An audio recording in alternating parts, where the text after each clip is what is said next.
President Trump rolling out his long-anticipated reciprocal tariffs. That means they do it to us and we do it to them. Slapping trading partners across the globe with a new minimum 10% tariff, much higher for dozens of countries hit with half the tax on foreign goods that the White House says they charge on U.S. exports. If you want your tariff rate to be zero, then you build your product right here in America. We asked small business owner Adam Fazakerly. Is it that simple? We would love to. I grew up in a military family. That was the first place we turned to. And then the realities are that some products are very difficult to make here and sustain a business. The design was... Fazakerly's playmat to makeup bag business, Lay & Go, manufactures in China, hit with a total 54% tariff, and Cambodia now facing an additional 49% levy. Cambodia, oh, look at Cambodia. That he expects to drive up costs on his next shipment by more than $50,000. It is important to understand the way that this is affecting small business, and it's not positive. The new tariffs add to a sweeping series already in place, aimed at returning factories and jobs to America.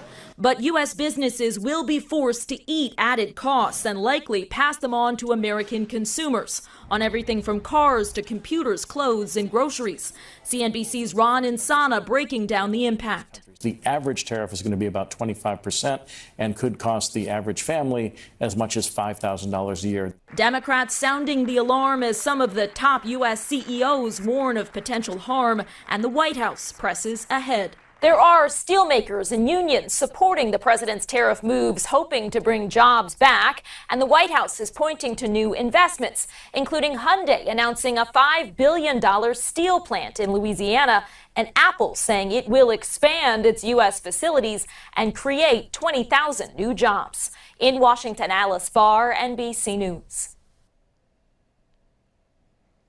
Hey, Shalom.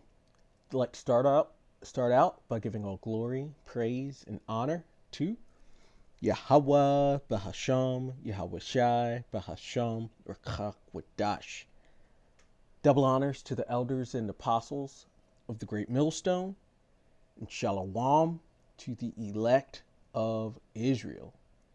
This is the Mayim in Atlanta, and as you saw there and have probably already heard, Trump had his so-called Liberation Day and imposed tariffs on the majority of the countries in the world. I'm hearing just about everyone except for Russia. But I need to look into that to completely make sure. But before we get into this, let's look at the word tariff. This is from the Etymon Online. Arithmetical table. Also official list or table of customs duties on goods for import or export. And you saw Trump holding a chart there showing the tariffs on both the other countries and the ones imposed by the U.S. This is a law regulating import duties from Italian tariff price assessment, list of prices, book of rates, ultimately from Arabic Tariff, which is information, notification, a making known, inventory of fees to be paid, made known, he taught. But basically, a tariff is just a extra charge or extra price on goods that are imported into whichever country that you're in. As it says, an assessment. And so Trump put these onto the other countries, which is going to raise prices, which in the clip they said buy low, sell high, sit out, miss out. So buy the pump, sell the dump, buy the hope, just to cope. Don't crypto with emotions. Set up your DCA strategy with recurring buys on Kraken. And it said so the business are going to be taking this in, absorbing it, and then they're going to pass that along to the consumer. So we should all expect higher prices on just about everything moving forward. And so before we get going too far, I wanted to find tariff within the scriptures, which I couldn't in the King James Version, but I found the International Standard Version, the ISV. And so this is Ezra, the book of Ezra, chapter 4, and we're going to start at verse 11. This is when the second temple was trying to be built. It says, "This is the text of the letter they sent to King Artaxerxes." So Xerxes, "from your servants, the men of the province beyond the Euphrates River. May the king be advised that the Jews of the southern kingdom, who are today called Negroes, who came from you to us, have reached Jerusalem and are rebuilding a rebellious and wicked city." And Jerusalem's the city of peace, but this is what the heathens are calling it, a rebellious and wicked city.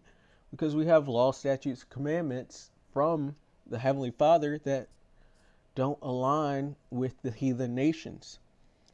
So they think of us as wicked and rebellious, but it's them that are wicked and rebellious. It says, "Having completed its walls and repaired its foundations, may the king be further advised that if this city, Jerusalem, is rebuilt and its walls erected," so put back up, "its citizens will refuse to pay tributes, taxes, and tariffs, thereby restricting royal revenues." And so there is an example of tariffs within the scriptures. And this is also going into how the heathens always want to tear down and stop the building of Israel, in which they even try to do that now by coming up to the different camps and trying to throw their confusion out there. They can't build with us, and they are not allowed to. They're outside the temple.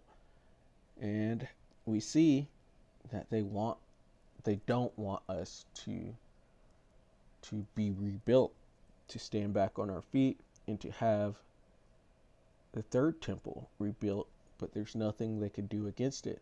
Amos 9 and 11 speaks about how the Lord is going to rebuild the house of David. And under the house of David, the heathen are in subjection, and they don't want that, but there's nothing they can do to stop it. But there's an example of tariffs that would have been placed on Jerusalem to the Medo-Persian Empire. Let's go here to James 5 and verse 1. Because the elite, their plan is to tear everything down and then rebuild again into this NWO, this next age. They want to burn it down and rise from the ashes like a phoenix.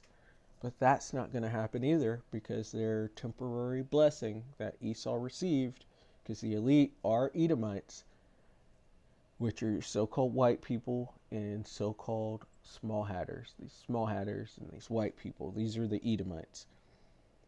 But they want to continue with the temporary blessing that they are given, but the Lord's not going to have that, because it's time for the kingdom to come up. James 5 and 1, "Go to now, ye rich men, weep and howl for your miseries that shall come upon you." So they think they're going to completely collapse this society and rebuild, but it's not going to be able to be rebuilt. It says, "We would have healed Babylon, but she cannot be healed." It says, "Your riches are corrupted and your garments are moth-eaten," because they've gotten everything that they have by corrupt means, by stealing, killing, destroying, casting lies everywhere. Completely corrupted. It says, "Your gold and silver is cankered, and the rust of them shall be a witness against you. It shall eat your flesh as it were fire. You have heaped treasure together for the last days."